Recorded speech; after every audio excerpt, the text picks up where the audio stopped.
Welcome to the Wealth Builders Podcast, the women entrepreneurs' home for building successful businesses that generate passive income. You have entered a judgment-free zone, so give yourself permission to shake off all the things you haven't done, because your journey to owning a thriving business you love starts right now. Here we go now.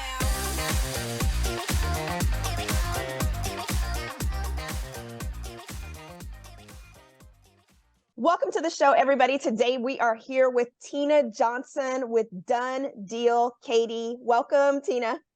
Hi, Renee. It's such a pleasure to be here with you guys, you and Camille. I'm so excited to be on this podcast with you guys. Awesome. So Camille Davis, as always, meets the greatest people ever. So let's talk about Camille then. So Camille, real quick, can you tell me how you came into contact with Tina? And then Tina, tell us exactly what it is that you do. Okay, I'll try to make it a little bit short. So I'm starting a business mastermind also. And so I went to this home builder. What was the place, Tina? It was a staging event. So Done Deal Co-Signers is a business that's been around for over 8 years. A lot of people don't know about what we do or what we are. They see it and they're like, oh, what is this done deal? And they're always like one deal instead of done deal because I don't know what it is about the D, taking the D off. But we help people get a second chance at leasing an apartment. And I've been networking for a long time with this. I've been with the company for now going on 3 years. I'm an affiliate owner of my own office. And Pete is the owner of Done Deal. We basically are able to help people through our second chance co-signing program that we have available. And through that program, we have partnered with over 100 properties right now. I really love what I get to do to help people get that second chance because after you have a broken lease, eviction, or even bad credit, it's really hard to get an approval for an apartment. Right. So is it just apartments that you guys do, or do you also do approvals if someone wants to rent a home and they're declined? So what I think Camille and I had originally started talking about, she has a lot of investors, obviously, that she works with, and they just have these properties. And what we do on the owner side of things, we help the property owners take the risk out of the leasing process. Because as you know, what I thought was amazing. So as the landlord, when she was telling me about this, I was so impressed because I have to go evict my tenants if they're not paying. Mm-hmm. And that's a huge ordeal, but their company will guarantee that rent. They pay for it. They back up these people. And then if they don't pay, they handle the whole process. Mm-hmm. So it's okay. So it's a done deal, right? It's a done deal. Yeah. It's a done deal. And then what's cool too, as a landlord, that's amazing. Because that's just like, why hire a rental company if you can just get someone like you to then get a tenant in there that you don't have to evict? Like you don't even have to hire a management company is what I meant.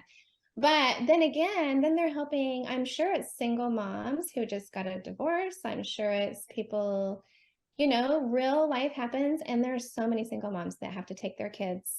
About 80% of my clientele are single moms. And currently I'm putting together a nonprofit organization to help people get a second chance at leasing an apartment. After they get into the apartment, they don't have the essentials that are needed, like furniture, pots and pans, sheets, towels, the little things that you never really think about to make an apartment a home, or a place a home, I should say. And so I just recently started that at the end of last year. So it's a nice little project I'm super excited about. Yeah. All right. So Tina, if you would, so I have a question about being a woman entrepreneur who is trying to, find her way or build a business in real estate. How did you pick this particular niche? Because that's really hard for people to decide. Am I going to be an investor? Am I going to be a flipper? Am I going to be a title person, a real estate agent? Like, how did you pick this of all things? Well, it kind of just literally fell in my lap. And I've always been in sales. I would say I've sold all kinds of, I've done makeup. I've done pretty much, you name it, I've done it. Roofing sales even.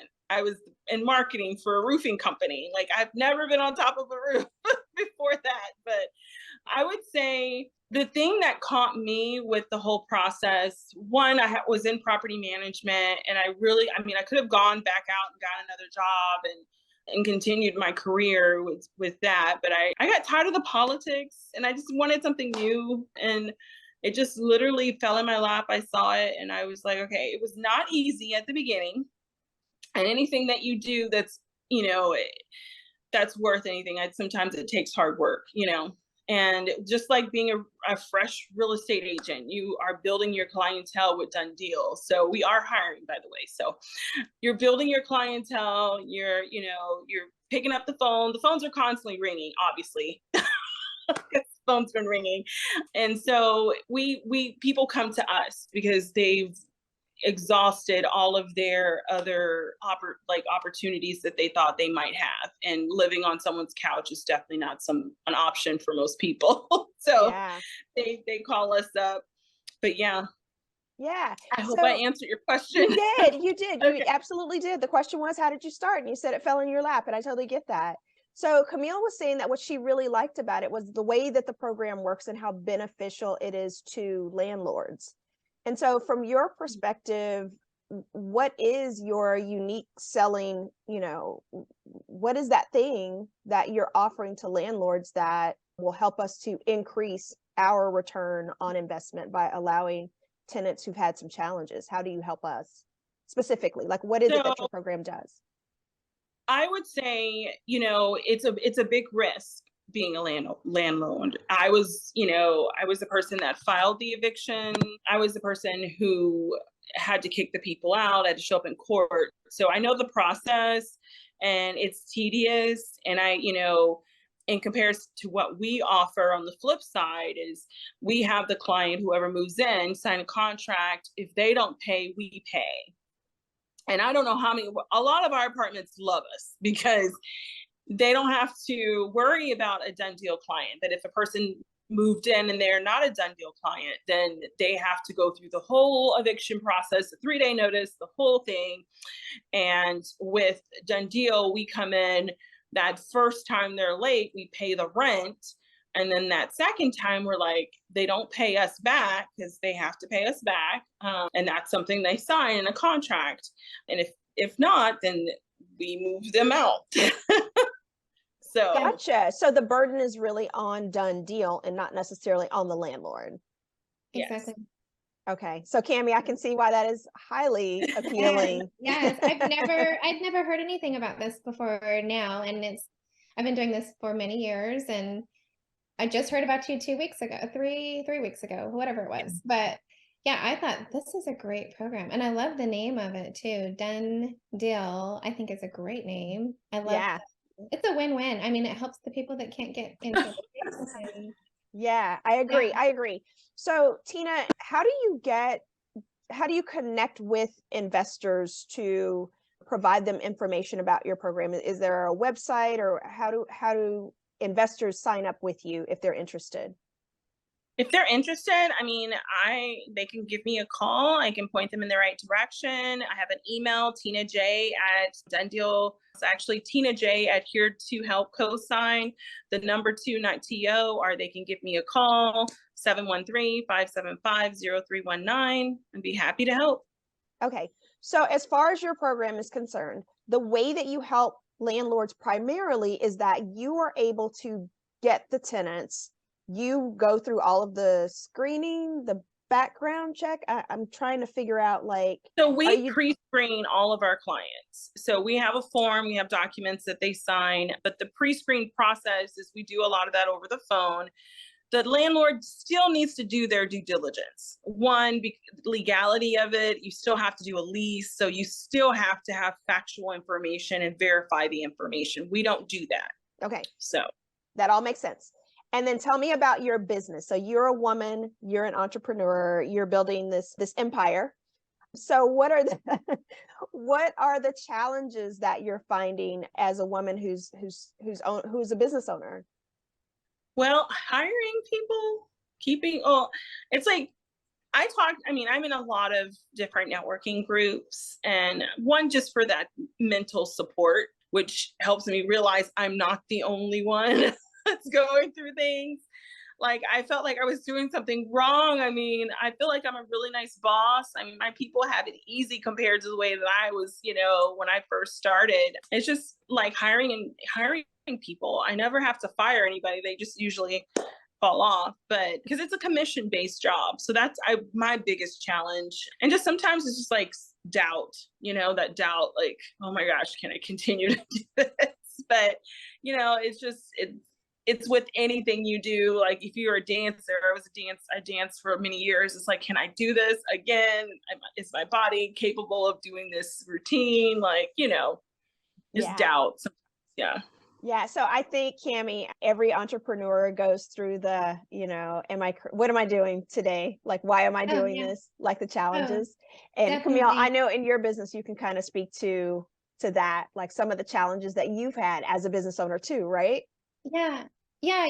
I think we're never going to get away from that. I think we're always going to be pushing ourselves outside of our comfort zone, because to grow, you always have to be getting to an uncomfortable spot.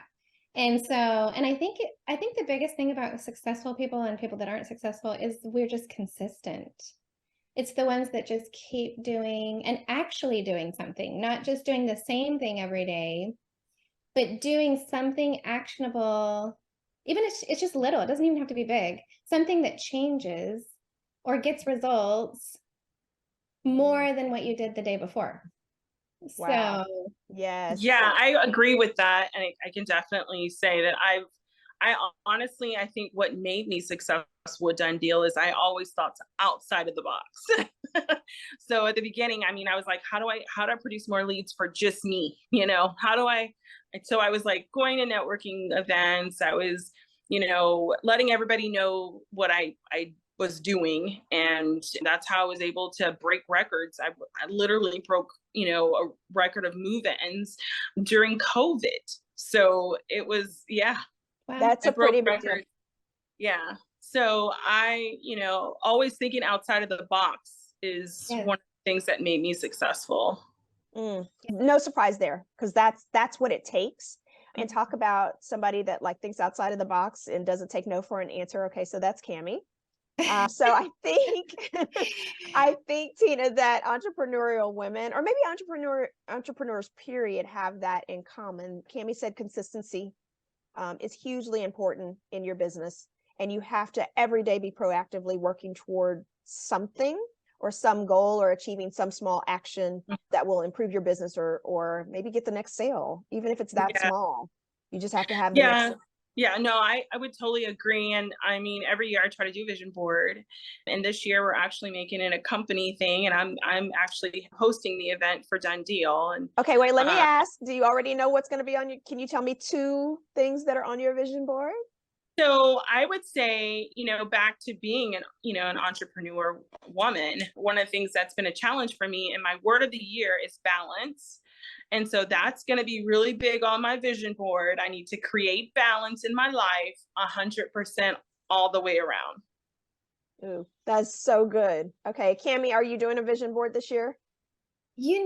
Crazy for me. So my husband is definitely a goal setter, and what's our goals, and let's write them down.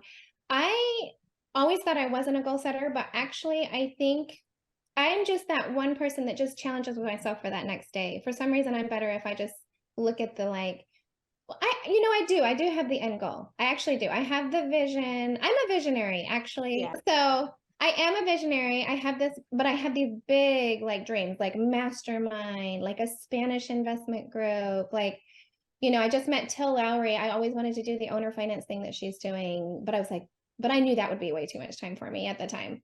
So she's speaking next month, by the way. But, so I do have these big dreams and these big goals. But then when it comes down to it, it's that every day that I focus on. And I don't get overwhelmed with the big goal. It's like, for some reason, my mind just thinks, what's the next step? What's the next step? And I can't write it down. If I write it down, then I get frustrated, because then if I don't meet the goal, then I'm frustrated. But for some reason, if I can leave it out there as this big, beautiful dream, and then I just do little steps every day, for some reason that works better with me. I don't know why. So, I mean, Oprah basically, to piggyback on what you were saying. Oprah says she don't look at her goals every day. She says she writes them down and she puts them away, and then they just basically come true. I know, like, it sounds crazy, but she manifests her goals in that light.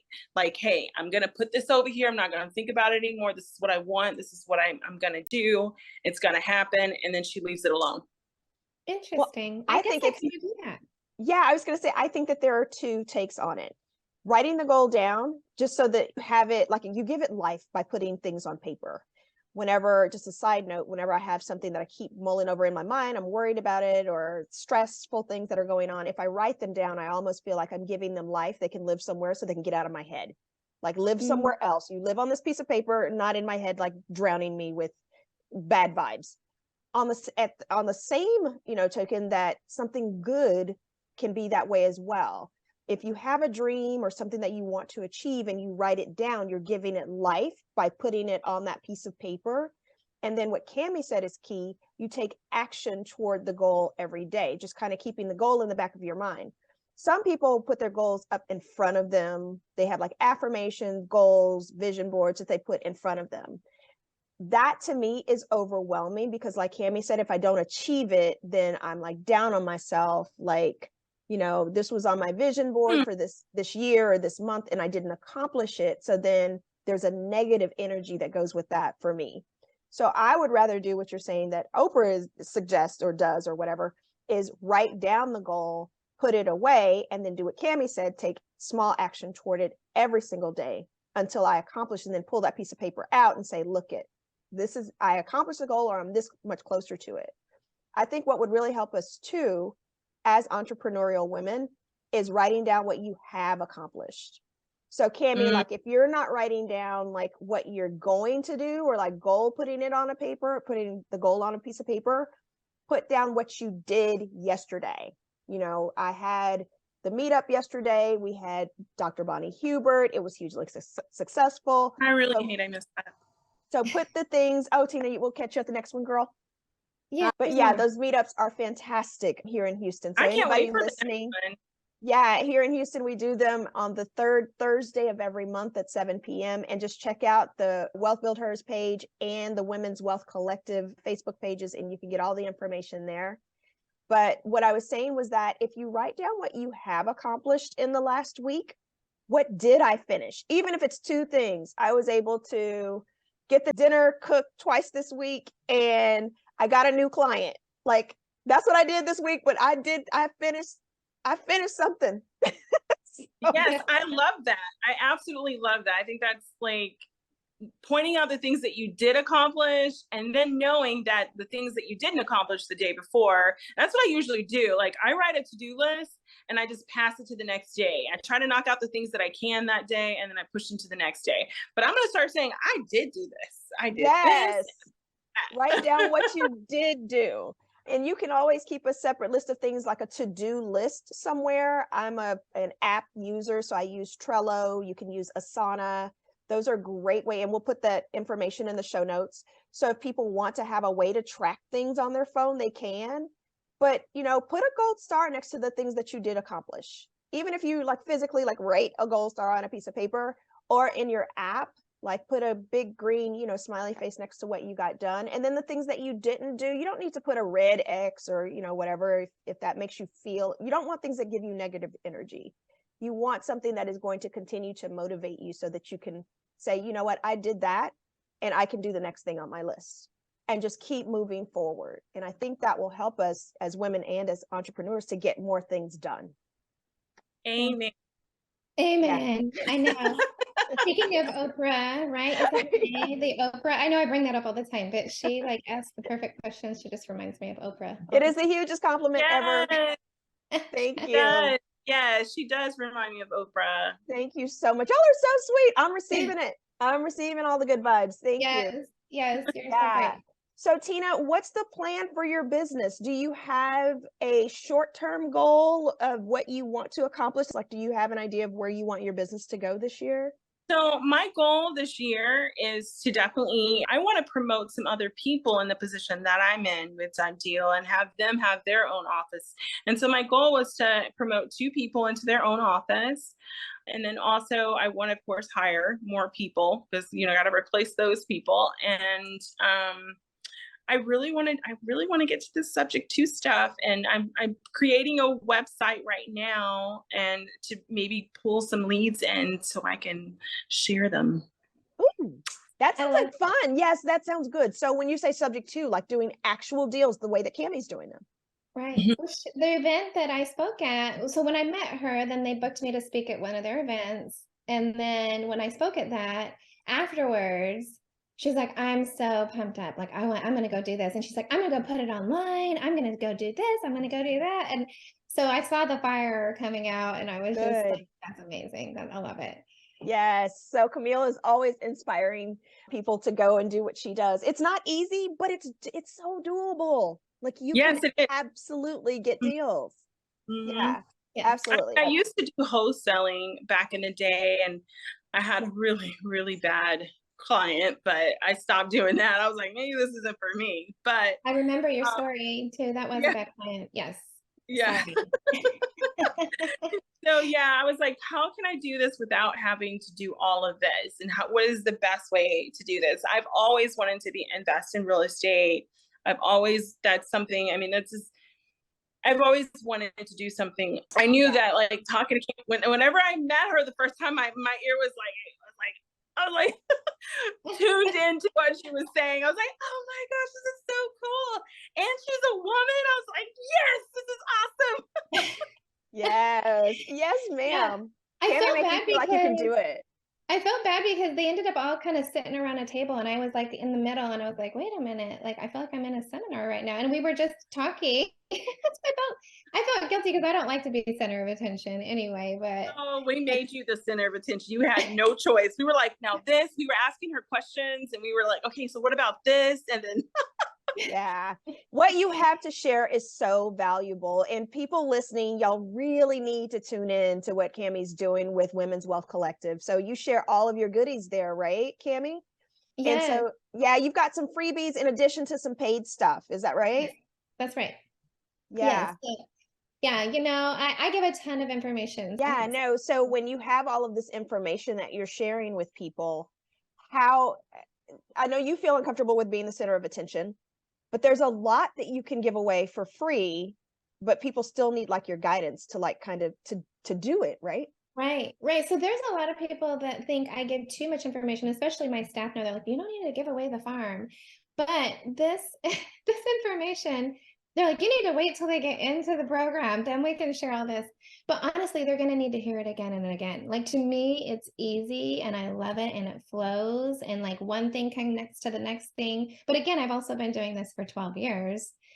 And it was like a passion like that. It was like this book that I couldn't put down when I started learning it. And I would dream it and I'm reading about it. And every free moment I'm looking for new information. So I can spill and give all this information and people are going to still need help doing it. It's not like they're just going to turn around and just start doing it themselves.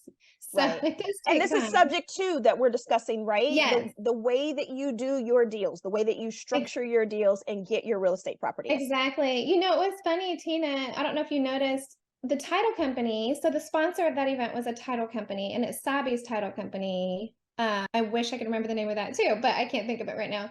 But do you remember the name of it? I'll put it in the show notes. Title company that she works for, I have it right here. Trinity Title. And the owner of that title company, the attorney, before the event, Sabi said, so would you like to say anything? Because he's a sponsor. And he's like, no, I don't really have anything to say. And yes, that was so good. And then at the end of the event, he got up and he's like, I'm like so excited. And he's like, everything that she has said is true. And I have never heard it talked like this. And I've never seen it done like this, but it's all true. And then he was so excited that he got up and then he was talking at the end of the Yeah. He was so impressed. And he's an attorney. Yes. And he was like, wow. You could tell it just kind of opened his mind a little bit. And then he was excited. And so that was fun. That was fun to see that happen. So you are blowing minds with what you're doing, Cammie. That is so it's so cool. And then I that you're started able talking to do about that. trust and how I put them in a trust. And then everyone's like, we need a whole nother event, like, so we can learn about trust. And I was like, well, I don't know if then I'm like kind of acting like an attorney, maybe, if I'm Yeah, if you're teaching not about trust. qualified to teach that. And so you do have to Right. give that disclaimer. And I love that you do that now in each meeting for Women's Wealth Collective, that Yes. you do have the slide that says, I'm not an attorney, I'm not a CPA, I'm just speaking from my personal experience and how I've done deals. You have to do Yes. your own due diligence if you're going to do this. Yes. And so that's truly, truly important. And that's very true. Hey, Tina, I want to bring it back to you just to ask on that note, like the legality of what you're doing. How do you, is it legal in the states that you're in? I guess you're in Texas, obviously, Nevada, South Carolina. Is the lease with the tenant? Is it with you? How is this legal, what you guys are doing? So we don't do a lease. We do a contract with the actual client. Well, yeah. So I was asking the question for you where we left off was asking about the legality of what you do. And so is the lease between you and the tenant, or is it between the landlord and the tenant? Or how is the landlord protected legally? So the landlord still does a lease. That's why I said you still have to have a lease with the actual tenant. The only difference is we're co-signing. So we sign the lease with the tenant. So it puts us also liable. Okay. Now it makes sense. What your email, I think, is something cosign or something. What did you say that was? It was here to help co-sign. That's on my website, but I mean, that's my email. You just say that email. I'm sorry. Yes. Okay, I heard you say cosign and it just didn't register for me how that comes into play. So that's how it works, that you're co-signing. And so do you have an agreement at all with the landlord, or is your only agreement with the tenant? It's with the landlord. We have a contract with the landlord. It just allows us to have one access to the unit if we need to remove them. And then also payment wise, how that's structured, just having that in writing, how all of that works. And we have, oh my gosh, I can't even, property management companies that we work with we work with a lot. So yeah. Gotcha. Okay. And then are there any additional fees for the landlord to pay you, or how can I ask, how is the payment structure? How do you get paid, I guess is what I'm trying to figure out. Yeah. So initially it's the $199 that starts the process with the client. The second fee is the risk assessment fee. It's 110% of whatever the rent is. And then we're attached to the lease, we charge a monthly fee. And so those are all of the fees. The client loves it because it is a guaranteed approval, because we do have that contract saying with the property they will accept X, Y, and Z. Okay. The property loves it, the property management part of it, because there's so many benefits, with the fact absolutely that, you're guaranteeing that I'm going to get paid and it's a done deal. I love that. You're taking out the property manager's job in my mind, because as a landlord, I would think, why would I need a property manager if I had your lease? Well, it depends on the size of the property. So as a multifamily investor and a person that is working with property management companies that have like over 200 units, there's no way I can take out the property manager. I have to have management on site. But what Tina does for maintenance, for absolutely inspections, for everything. Yes. Yeah, just for day-to-day operations. But for I get what Cammie's saying also, because if it's single family home, I mean, you probably don't necessarily need a management company for a single family home, even if you have multiple ones. Yeah, I understand 110% what you mean by that. That makes sense. I don't have multifamily yet. Well, the big thing is yet. So. Yeah, you're developing. You're building some multifamily. So you've got some units, awesome. some units coming. Yeah. So that's when I might be like, Tina, get my So yeah, just for listeners, we're not suggesting at all that you get rid of your property management company. But what we are suggesting is that there is a better way to screen those tenants, or to guarantee that you get paid and you reduce the number of evictions that you have on your property, particularly for single family assets or small multifamily, like your, duplexes, triplexes, fourplexes. Sounds like, Tina, the services that you provide would be hugely beneficial to the smaller landlord and to the larger landlords as well. So you can actually help both. Most definitely. And I mean, I really loved, property management when I did it for over 10 years. The only thing that I just didn't like is just the structure. Sometimes it's not always the best, the way things are handled, So I was like, I need to do my own thing. Gotcha. There are a lot of people listening who are entrepreneurs who are doing their own thing. For whatever reason, they're doing their own thing. And so this is a great resource for landlords. And again, before we go, I just want to make sure that we've got all of the things for people to connect with you. So are you on social media? I am. And please like me I'm Done Deal Katy, simple, on Instagram. I'm on Facebook, Tina Johnson. I know it's they have weird restrictions on Facebook. I don't know if you can find me if you're not a friend, but on Instagram, you can definitely follow me, follow my page. And Done Deal Katy, Katy. Gotcha, on Instagram. Okay. And if you will spell your email address or just tell us what the email address is one more time, just so that we make sure that we have it. Yeah, sure. So it's Tina J at here, like being present, HERE, the number 2, help, like helping somebody, cosign.com. Okay. Tina J at here to help cosign.com. We got it? Yeah. All right. Okay. Well, Tina, we have so enjoyed our time with you today. Camille, is there anything else that we wanted to share or ask or find out about Tina or what she's doing before we go? Yeah, no, I can't think of anything. We're going to help her get some subject twos. That's what we're going to do. We are. Yes, we are. It's going to be a good year for you, Tina. You're going to get your business blowing up. You're going to get your side hustle with your subject twos blowing up. It's all going to be fantastic. Yeah. I like to say side hustle. I'm going to get my side hustle. Yes. Well, thank you so much for your time and for joining us today. It has been a pleasure talking to you. Same here. Thank you for having me. I just love what, wealth, what is it? Women wealth? Yeah. Wealth Build Hers. Offer. Yes. Yes. And Camille with Women's Wealth Collective as well. Thank you so much, Camille Davis. We love you, girl. Thank you. I love both of you. All right. I love you too, Camille. You're amazing. That's all for this episode. Come back soon for more tools, resources, and great stories from successful women entrepreneurs. We believe you absolutely can build a business you love and have passive income. Until next time, thank you for listening. Here we go.